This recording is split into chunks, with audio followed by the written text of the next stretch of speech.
Greetings everyone, and welcome to part 3 of the Airfix 1/72nd scale D3A1 Val build video series. In the previous videos I've covered painting and assembling the kit, so go check those ones out if you haven't.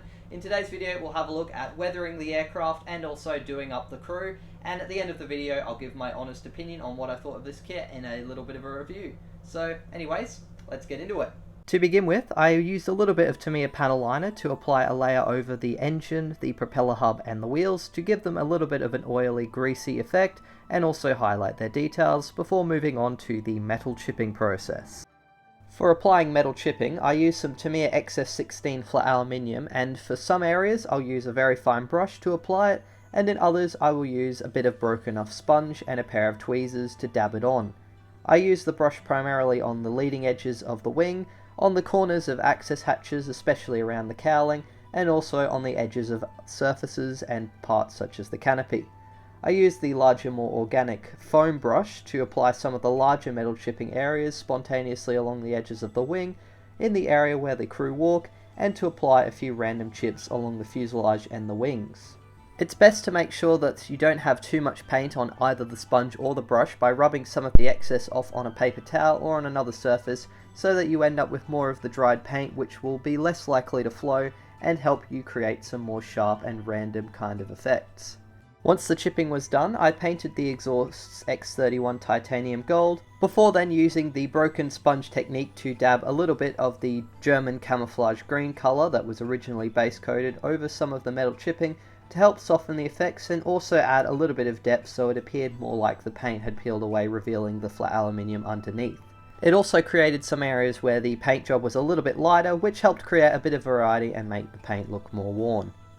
A lot of people in the modelling community like to do the Japanese green camouflage pattern with some very heavy weathering. You can find a lot of reference pictures, especially in the late part of the war, that show aircraft with pretty much the green stripped back to the bare aluminium.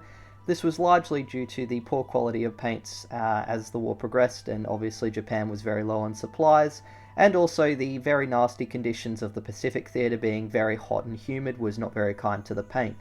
I decided, however, since my aircraft was from 1942, to do some relatively heavy weathering, but nothing like the paint almost stripped bare.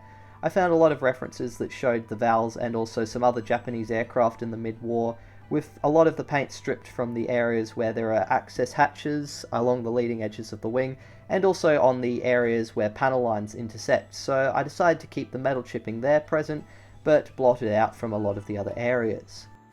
Once the paint had dried, I then used some Tamiya panel liner and also a fine brush to apply some XF1 flat black enamel to the areas around the control surfaces and also behind the cowling for the engine. This was to create some highlights for the control surfaces and add a little bit of a grimy effect, and also simulate some oil coming back from the engine, which was quite common in old radial engines from World War II. I then used some enamel thinners to thin out some of the paint coming from behind the engine to soften the effect, and I also use a cotton tip to use the enamel thinners to remove some of the excess paint. Since the paint I used for the aircraft camouflage and chipping was water-based, it won't be affected by the enamel thinners, meaning I can apply a few layers of the weathering and remove it if I so desire, and it won't have any impact on them. Next, I use a damp brush to apply some of the weathering powders by Tamiya to create some rust effects on the exhausts and also on some of the larger chipped areas, and to create some extra streaks coming out of the engine. I then use a little bit of black to dab onto the exhausts and the area where airflow would come out of them to create some of the burnt and the exhaust smoke effects. I build it up in a couple of layers, stripping away a little bit using a damp cotton bud, and then dabbing on another layer to create a built-up effect. And once I'd done about 3 layers of the exhaust smoke, and also used the same technique to add some extra oil streaks, the aircraft was pretty much finished. However, it was missing one very important thing, and that was the crew. Because of my 3D cockpit, the original crew figures did not fit very nicely at all, so I had to make a few alterations. For both the pilot and the rear gunner, I removed the excess plastic between their legs, and I then reposed their arms by cutting them off and then re-gluing them so that the rear gunner was holding his machine gun and the pilot had one hand on his joystick and the other on the throttle. And once I was satisfied with my crew's poses, I then stuck them to the end of a cocktail stick using some blue tack and used a very fine brush to carefully paint them several colours. For their main uniform, I painted them flat earth in about 2 or 3 coats, and for their skin I used 2 coats of flat flesh followed by a coat of dark flesh at the very end. I painted their leather flying helmets Vallejo chocolate brown, and then used a little bit of flat white to paint some of the fur trim on the edges of their sleeves and where their pants are. I used flat black for both their goggles and also their shoes, with a little bit of silver dabbed onto the middle section of their goggles to create a slightly bright glass effect, and finally I used some US olive drab to create their life preservers, and then a little bit more flat white to paint their scarves. I did these colours in between several coats of the base colours like Flat Earth so that I could neaten up any mistakes I made as I went along. And once the paint had dried, I applied a thin coat of Tamiya's panel liner black effect all over the figures to help highlight their details and give them a bit more depth, and once that had then finally dried, I stuck them into the Val, and with that, the model was complete. And here you can see the final result.